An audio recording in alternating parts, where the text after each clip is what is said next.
All right, hello and welcome to the Word Around Town, episode 19. I'm Steve Jamrack with Realty Executives Premier, and it is my goal to keep you updated and educated on the world of real estate, along with the local events and happenings that impact our Northwest Indiana community. So if you're curious about real estate, market updates, local events and happenings throughout Northwest Indiana, or you're just curious about what it's like to live in Northwest Indiana, if any of that sounds like you, you've come to the right place. And in this week's episode, there is another class action lawsuit in the real estate world. We'll take a dive into that and who really benefits from these lawsuits. I'll give you a hint. It's typically not the consumer. Interest rates are coming down, and that's great news as we head into the spring market. And speaking of spring, we had a great run of about 7 days of beautiful weather here in Northwest Indiana before we got smacked back in the face with reality today. But during that stretch of great weather, I'll tell you what I saw in the real estate world as far as activity goes, and it was very encouraging. We'll go around town, and we'll start off with this week's edition of As a Stadium Turns. The Chicago Bears moving to Northwest Indiana. It's not dead yet. I tried pickleball for the first time, and more importantly, I checked out the new Southlake YMCA Sportscenter for the first time. I'll give you my review there. Indiana has made 11 new liquor licenses available for Northwest Indiana to incentivize developers to open up restaurants here in the region. The Dean and Barbara White Foundation continues their generosity, and you can now satisfy your sweet tooth with 2 new dessert restaurants opening here in Northwest Indiana. And while this isn't directly in Northwest Indiana, it does affect Northwest Indiana. I'll talk a little bit about development along the I-65 corridor, what's going on there, and then we'll jump in around the region, what's happening this weekend, all the fun events and happenings going on in Northwest Indiana. But first, as always, guys, thanks for tuning in or listening if you're over on Spotify. If this is your first time here, thanks for watching. Love having you here. I'd be honored if you took a second, hit that subscribe button. If you're over on Spotify, please follow me there as well. And then if you like what you hear, give me a thumbs up, and please share this with your friends, family, or anybody else you know who might find this information useful. Questions, suggestions, leave them in the comment box. I will get back to you. So, all right, let's dive right in. And we're going to start off with the class action lawsuit that was filed recently against another mortgage lender here in the real estate world. And what we have to understand here first is these class action lawsuits are being filed by the same law firm. It's the same law firm that started with their lawsuit against the National Association of Realtors years ago that was settled about a year and a half ago, and I'll get into that here in a second. But it's the same law firm that has a class action suit against Zillow, Rocket Mortgage, and now Veterans United Home Loans. And the premise of these lawsuits are all the same. All these, from Zillow to Rocket Mortgage to now Veteran Home Loans, they all have a referral partner base. So realtors partner with them, and then they get referred business customers from those entities, in this case, Veterans United Home Loans. So if I was a veteran, and that's what Veterans United does. They specialize in VA home loans. I contacted Veterans United to get started on a home loan process, and then they asked me, hey, do you have a realtor? No. Well, hey, would you like us to refer you to one? Sure. And they refer me over to one of the realtor partners. Well, the plaintiffs in this case are saying that they're unaware that the realtors are paying a referral fee back to Veterans United, and this is the same thing with the Zillow and Rocket case. And in turn, those realtors are steering those consumers back to Veterans Home Loans, who then inflates their rates and fees in order to use their products.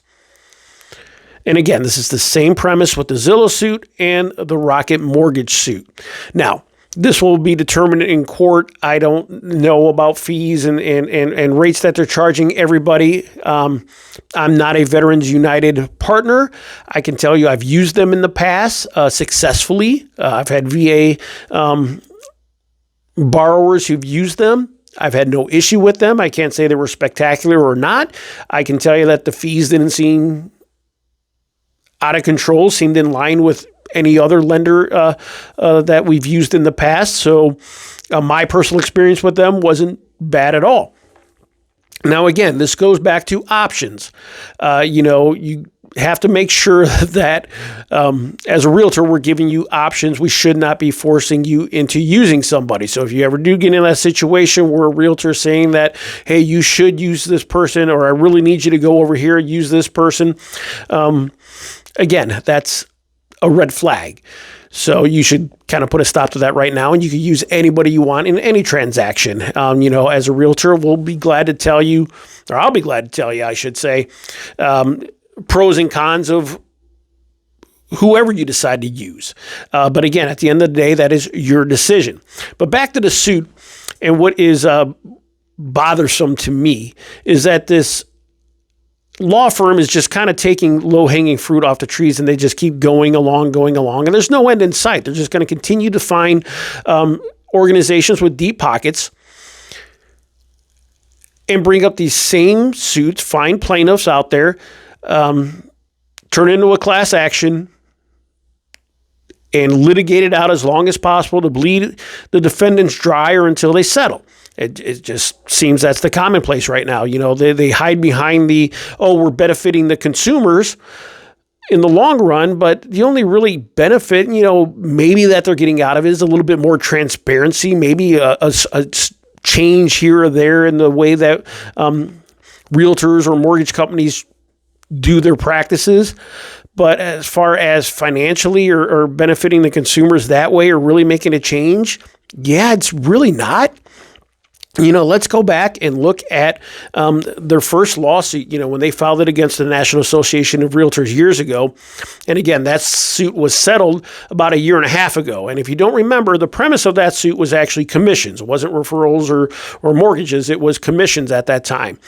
And back then, back in the old days, if you wanted to list your property with me, we'd go ahead and negotiate and settle upon a amount that you would pay me to represent you in listing and selling your property. We'd also agree to an amount from that we would advertise out to buyer's agents to cooperate with them to bring a ready, willing, and able buyer to purchase your property. That was advertised through our multiple listing services. And that lawsuit stated that basically realtors were steering consumers to properties that had the higher commissions. We wouldn't show you this property over here that only paid $2,000. We'd show you this one over here that paid $5,000, for example. Again, those are examples. Commissions always have been and continue to be negotiable. Remember that. Very important. So that lawsuit was settled by the National Association of Realtors for hundreds of millions of dollars. I think it was over $400 million, if I'm not mistaken. The information's out there. You can feel free to Google it, GPT it, whatever you like there. From that amount, the class action attorneys were awarded a third of that. So they made hundreds of millions of dollars from that suit. The plaintiffs, that amount hasn't been disclosed yet because there are still plaintiffs coming in and joining this suit. And last I checked earlier today, from a quick search, it was almost 500,000 now have joined that suit. So with whatever remaining funds are available, that will be spread out among those 500,000 or more people in the suit. And at the end of the day, I think the math worked out that right now everybody would get about $900. Life-changing, right? But what's worse is that these attorneys painted the realtors in my profession as the greedy ones in this that were also causing home prices to rise because sellers had to raise the prices of their home in order to cover the commissions that they were paying. And just about everybody, from those who got their economics degree off of TikTok to the mainstream media, and even President Biden at the time, were celebrating this settlement as this is the best thing that could happen. These greedy realtors finally got put in their place, and home prices are now going to come down because commissions are going to be lower. They screamed that for months from the rooftops. CNN, New York Times, major news organizations. And like I said, the former presidential administration, everybody commented on how this was so great for consumers and home prices were going to come down because of it. And realtors, on the other hand, like myself and every other good realtor out there, just kind of sat there dumbfounded saying, wow, we're being attacked and dragged through the mud. And in the end, again, it's simple economics. Your home prices aren't based off of commissions. It's supply and demand. What will somebody pay for your property? That's what your property is worth. So the fact that just by settling this lawsuit based on commissions that home prices were going to come down, it was just ridiculous. And as we take a look back, like I said, that lawsuit was settled a year and a half ago. So here we are today in Northwest Indiana. Go ahead and ask some home buyers right now what they feel about home prices and how the home prices coming down have been so great for them. I'll wait for your answer. Because the research that I've been doing, and I look at it every day, has shown that home prices have continued to appreciate here in Northwest Indiana. And nationally, home prices continue to remain up in the majority of communities. Now, there are some states that are seeing prices decline, and that isn't because commissions were reduced. It's because of a demand issue or a cost of living issue. Look at, Florida's one of them where we've seen home prices go down here recently, but they're facing insane increases in insurance and HOA fees. So people are moving out from there, causing home prices to come down. There's more supply on the market. Demand has lessened. Henceforth, prices have come down. Supply and demand, simple economics. But yet those with TikTok economics degrees thought for sure that home prices would come down once this commission suit was settled. Excuse me. So again, at the end of the day, folks, these class action lawsuits make the class action attorneys rich. There might be some benefits. One of the benefits of the suit with the Realtor Association being settled was there was more transparency. And, excuse me, goodness. And this suit now against the mortgage companies will provide transparency up front now as far as referral fees go as well. And that's one thing I'm really excited about Indiana being a leader here. They have a new law that should be signed. They have a new bill coming through that should be signed in the lawsuit regarding referral fees and disclosing them up front. And everybody would sign on and you will know all the referral fees in a transaction before you enter into the transaction. So again, hats off to Indiana for being a leader there. So again, I guess that's the one benefit is more transparency in the real estate transaction has happened, and that is great. But as far as financial or bringing down home prices, yeah, that's just a fantasy. It's just making the class action attorneys richer. That's all it's doing right now. So, all right, that's my rant about the class action suits. I'll keep you posted as we go along because, again, it will have impacts on real estate and how you buy or sell a property, and it will have impacts on you, the consumer. It's just not going to have that financial impact that they tout out front as the main reason they're doing that. All right, let's go ahead and tell you about what is having a financial impact on you, and that is interest rates. And interest rates are coming down here over the last couple of weeks, which is exciting news as we head to that spring market. According to the Freddie Mac weekly mortgage survey, this is an average of lenders out there. The average interest rate as of yesterday was 6.01%. Now, 2 weeks ago, we were at 6.11. Last week was 6.09, and today, again, was 6.01%. So that is really great news. We're getting closer to those fives, which will be really exciting news for the market, I think. But what's more exciting to me right now about interest rates is that they're consistent. Last year, we were all over the place. We were roller coastering it. We went from 7% down to 6.5% to 6.8% to 6.2%, back to 7% to 6%, just all over the place. This year, they've gone up a little bit. They've gone down a little bit again. 6.1, 6.9, 6.1, 6.09, 6.01. They've all been very, very minor up and downs, which is great news for home buyers, which makes it easier for you to plan. You're not going to get sticker shock if you find a house and you were quoted a rate 1 week and then it jumps up by 0.5%. These are very minor moves. So for those of you who are planning to purchase here in the near future, it's great to hear that rates have been consistent. Now, on the other hand, with rates getting lower, more and more people are going to be entering the market. And I am seeing that already. Last week, again, in Northwest Indiana, it was beautiful. I had a great week of weather. I had an open house last weekend. The weather was great, and I had a wonderful turnout. Lots of people coming through this house here. It's a cute little house on Main Street. And also saw a large increase in home showings throughout our MLS and properties going under contract as well. There were multiple homes in our MLS that sold last week that were listed and sold under 7 days. So again, rates are coming down, weather's getting warmer, demand is still there. While again, buyers still are being picky and those houses have to be what they're looking for. They should be well cared for, but if they check those boxes, boom, they're going to be moving quickly. So again, if you are a home buyer getting ready to enter the market this spring, be ready, be prepared, have a plan in place, and that starts with your buyer consultation. Let's sit down, make sure that we talk about your goals, talk about your timing, talk about what you need, and most importantly, get that buyer representation agreement signed and in place and get pre-approved.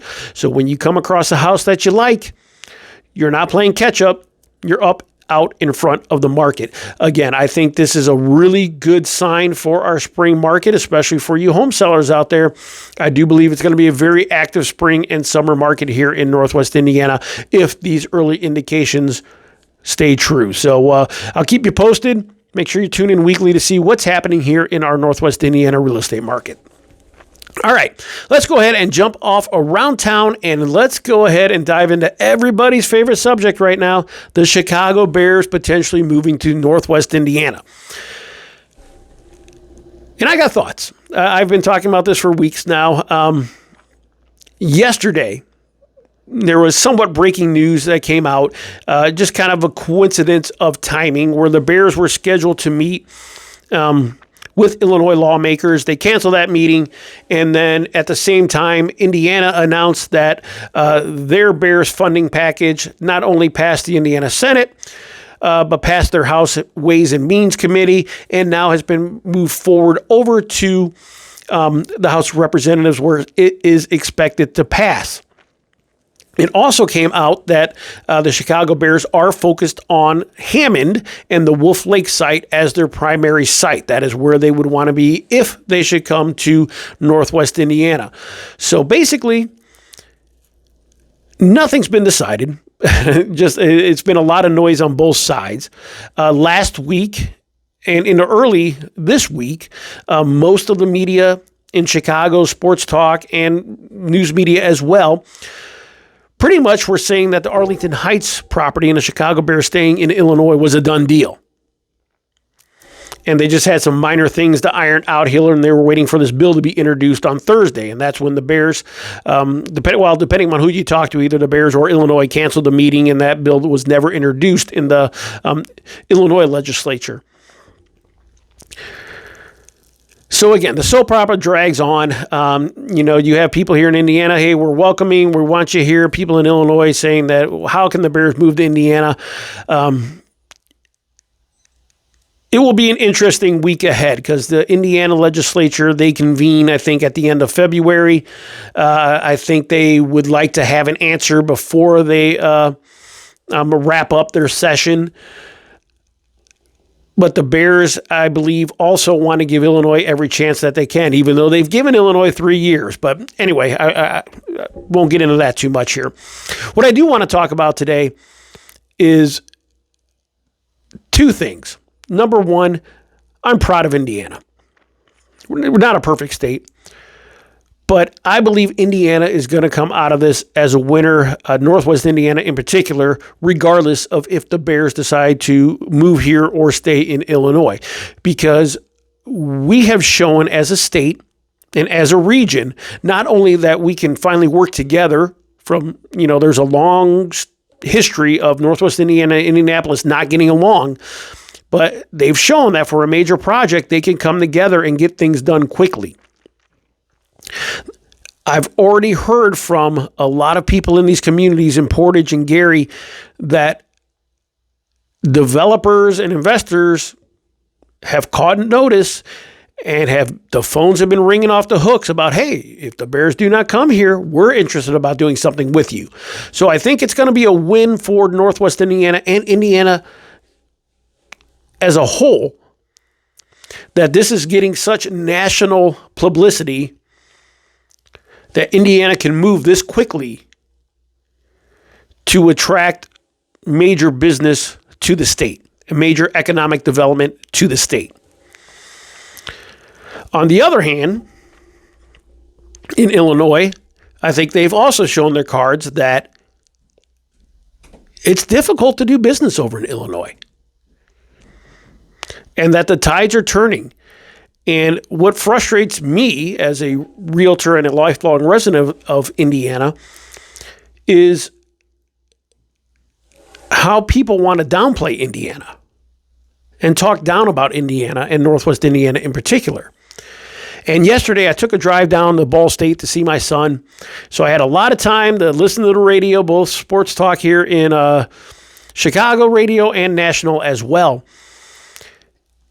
And it's amazing that they want to talk down and downplay Indiana as a potential site.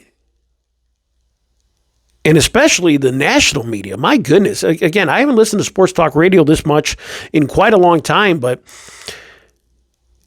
it just reiterates what I've said for years about real estate news, that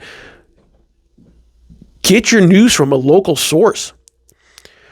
But listen to some of these national media shows and just how uneducated they are. And I don't know if it's just laziness and how they just don't want to do the research, or they're just talking and just giving their opinion, but passing it along as fact. But there's so much inaccurate information on a national level that they're giving out there about Northwest Indiana and about Hammond, about where Hammond sits in relation to downtown Chicago. And I followed this Bears Stadium situation fairly close because, again, this is a big deal for Indiana, in my opinion. But to hear some of these national media and sports talk just kind of talk about Indiana, Northwest Indiana, like, oh, we don't know what we're doing. We can't, we can't handle the Bears being here, don't have the infrastructure, etc. It's kind of like, hello, Indiana as a state has proven this. We have a national football team in Indianapolis. We've hosted Final Fours. We've hosted a Super Bowl. We've hosted numerous sporting events. We can easily replicate what's happened in Indianapolis right here in Northwest Indiana with the Bears. And for those of you out there in the national media who can't see that or are too lazy to understand the benefits that Indiana has to offer to the Chicago Bears or any professional sports team or any major corporation for that matter, well, you're just being a lazy journalist. Indiana is not only an up-and-coming state. We've been up-and-coming for quite some time. Does Indiana have its problems? Sure, just like every state. But right now, we've seen the migration as a realtor from people coming from other states to move here for our quality of lights, for our quality schools, for our low property taxes. And that will continue. And businesses are seeing that as well over the last decade or so, and will continue to invest into Northwest Indiana. And this, again, is just a win for Indiana as a whole, as I do believe more and more development will come to the state as a result of this, regardless if the Bears come or not. So, all right, that is, I'm done talking about the Bears for today. Just had to get that off my system. We're nowhere close to a solution. Like I said, probably in the next 7 days, will be vital if they should choose to come to Indiana or not. But again, it's been interesting. It's been fun to talk about. We'll see what happens here in the long run.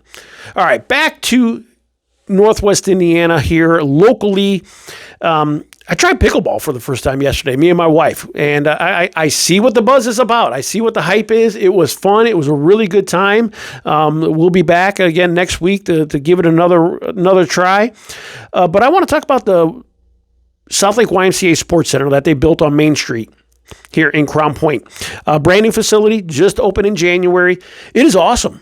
It is a really cool facility. You walk in, it's separate. Basically two sides. One side is all pickleball courts. The other side is basketball and volleyball.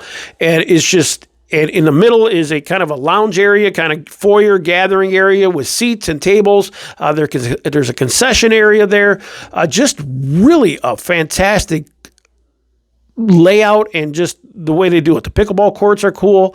A lot of light. Plenty of room, just a really awesome addition here to Crown Point and Northwest Indiana. So if you're in the area, if you want to check it out, I'd highly recommend stopping in, get a quick tour there. But again, it's just another great benefit to Crown Point and Northwest Indiana here as well. Now, Indiana recently also, in order to try to spur development here of more restaurants here in Northwest Indiana, the state of Indiana approved 11 new liquor licenses for Northwest Indiana. There's 3 new ones that have been approved for Schererville, and then 8 new ones for transit development areas, okay? So the 3 new ones at Schererville, that's pretty cut and dry. The transit development areas are for the new South Shore line, which used to be called the Westlake Corridor, which is now called the Monon Corridor. And that is the line that runs south through Hammond into Munster and terminates in Dyer. And so the state has decided that it wants to give 8 new liquor licenses to those transit areas for development around those stations. So the whole idea with these transit areas is to kind of make walkable communities from the train stations with restaurants and amenities all branching out from the train stations, with those train stations being kind of the centerpiece of those communities. So again, that line opens up for a business, I think, in the middle of March. I think I want to say March 16th, but I'll have to check that. They've already been doing practices. They've been running practice trains left and right. I had a client the other day who lives in South Hammond, very near one of the stations. They were talking about the trains going quite often down there. So that will open up in March, and again, it'll be they've already seen a lot of residential development in those areas, so now it will be very interesting to see how commercial blends in there and more amenities come to those areas as well. Very exciting times there in Dyer, Munster, South Hammond, and along that Monon corridor. Now, there's another 10 licenses that are up for debate, waiting for approval for downtown Gary and redevelopment around downtown Gary. So that, again, will be something to watch here. Like I said last week in my podcast, there's a lot of great news coming out of Gary, a lot of new development coming in there, a lot of new residential there is new residential development there as well, but a lot of great things coming out of Gary, and now with 10 new licenses to try to spur some commercial restaurant development throughout downtown Gary. That's very exciting times there. Now, one of the key drivers to a lot of the development in our Northwest Indiana communities, especially when it comes to community development, has been the Dean and Barbara White Foundation. Now, Dean White was, Dean and Barbara, they were Northwest Indiana billionaires. Dean started White Lodging, Whiteco Industries, I think it was previously, with billboards and a lot of hotels. They owned the land at where the Star Plaza and the Twin Towers used to be, right there on I-65 and US 30. And they became billionaires. They lived in Crown Point, and after their passing, their foundation, they wanted to give money back to the communities that they were part of. And they have donated millions, probably close to 100 millions by now, to our communities here in Northwest Indiana and other areas throughout Indiana as well, which we'll get into here in a second. But they've donated money to the Crossroads YMCAs for a lot of the upgrades and updates to the YMCAs you see throughout Northwest Indiana. They donated money to the Maryville Community Center, to a lot of the high schools in the area, to a lot of the youth sports complexes in the area, to benefit our community. So they've been incredibly generous here in Northwest Indiana, and I think it's one of those items where I don't like to get political on the podcast, but there's so much backlash against billionaires and multimillionaires and the wealthy here in the world today. I think it's important to spotlight a lot of the good that some of the wealthy do give to their communities. And this is one of those times where this definitely needs to be spotlighted and highlighted. They have done wonderful things for our Northwest Indiana communities. And now they're giving $25 million to Purdue University to help improve their hospitality and management program at the university, not only in West Lafayette, but through their campuses throughout the state of Indiana as well. So that's just another generous gift that will benefit, Northwest Indiana in a way, because again, people stay in state, go to school. Purdue's a wonderful university, benefit from that program, and then come back to the region, open up the restaurants with all those liquor licenses that are now available, right? But again, just want to highlight that real quick, that, their generosity here in Northwest Indiana should not be overlooked. They've done wonderful things here for Northwest Indiana lately. All right, staying on the restaurant topic real quick, there's 2 new restaurants that have opened up in Northwest Indiana here recently I want to talk about because it's a little bit different. They're both dessert-based restaurants, and if you know my daughters, or girls, if you're listening to this, please turn it off right now. Please don't tell them about this, or I will be living there, I'm sure. The first restaurant is located on Commercial Avenue in Lowell. It's called downtown Lowell, called Toasted S'mores. And what a cool little concept this is. I guess it started as a food truck, and now they have a fixed location here in downtown Lowell. You go in there, they have different flavors of marshmallows. They have chocolate, ice cream, whatever you need. You sit there at the table, you got your little mini fire at each table, and then you sit there and you roast s'mores. I mean, again, what just kind of a cool little concept, for a date night or taking the family there on a crappy day like today and just sit around and have a good time. So it sounds like a really cool concept. I'll give you more updates once I go there and check that out. And then another new Sweet Tooth restaurant opened up in Schererville at Indianapolis Boulevard and Main Street in the same strip mall that Bath & Body and Barnes & Nobles is in. It's called Crave Cookies. They're a franchise that started off in Utah, and they're famous for their fresh, homemade warm cookies. So just another cookie option here in the region to go along with twisted sugar and a crumble as well. But this one, they have warm cookies. And looking at the website, it looks phenomenal. I'll give you an update once my daughters drag me there for some warm, fresh cookies at Crave. All right. Now, to end it here, this again is not Northwest Indiana, but it's the development that continues to come to Indiana that will affect Northwest Indiana, all right? The I-65 corridor has been a focus for lawmakers in Indiana for quite some time, and that's their focus moving forward into the future, as well as they would like to make a quantum corridor from Chicago down through Indianapolis and all the way down into Bloomington and southern Indiana as well. But for those of you, if you haven't been on I-65 in some time down to Indianapolis, it's quite amazing the development that is taking place. And again, it really started off branching off from Indianapolis through the outside ring of 465 or 865 there, just south of Lebanon into Whitestown. And Whitestown, if you haven't been down there in a while, it has exploded. And then between Whitestown and Lebanon now, you have Eli Lilly, which is developing a major manufacturing plant there in Lebanon, along with Meta building a large data center there as well. So we're talking about billions of dollars of investment going on in Lebanon right now. Now, along with that, 600 more acres just went on the auction block in that area to help spur more development along Lebanon and that I-65 corridor. And as you continue to go north,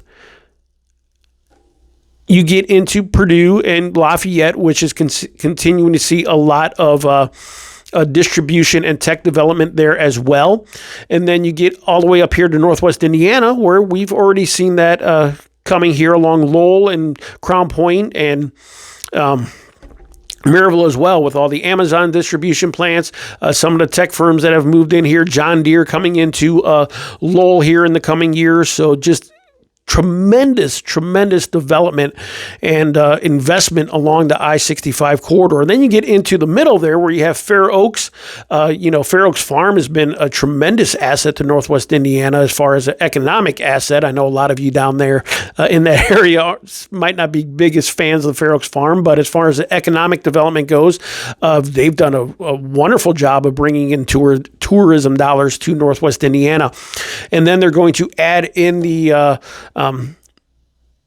youth sports complex. The all-girls youth sports complex is coming there, the Fair Oaks as well. So you're kind of starting to formulate that whole corridor along I-65 and just how important it is to Indiana and the benefits Northwest Indiana is going to get from it as well. So if you haven't been down that way, if you take a drive, you're going to be surprised. The I-65 corridor will continue to fill in and will continue to be a major economic impact here to Northwest Indiana and the rest of the state as well. All right, let's jump into what's happening around the region this weekend. I want to start off by saying, first off, good luck to the Crown Point girls basketball team. They won regionals last weekend, and they're off to LaPorte to play for semi-state. So good luck to the Crown Point girls there.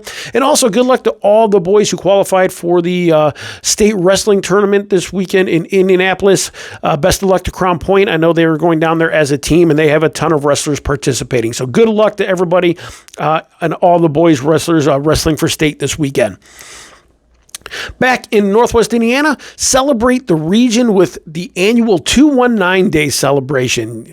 Show your region pride over in Hammond at the Hammond Civic Center, taking place on Saturday, February 21st from 6 to 11 p.m. Food, entertainment, games, and again, just a fun way to show your region pride. And I'm sure there'll be just a little bit of Bears talk there as well. Lake County, at the Lake County Fairgrounds, get ready for summer by checking out the Lake County Boat Show. Again, that's at the Lake County Fairgrounds. That's starting tonight, February 20th, and runs through Sunday the 22nd. And then a lot of you don't know, but here in Northwest Indiana, we have a great distillery in Valparaiso. It's called Journeyman.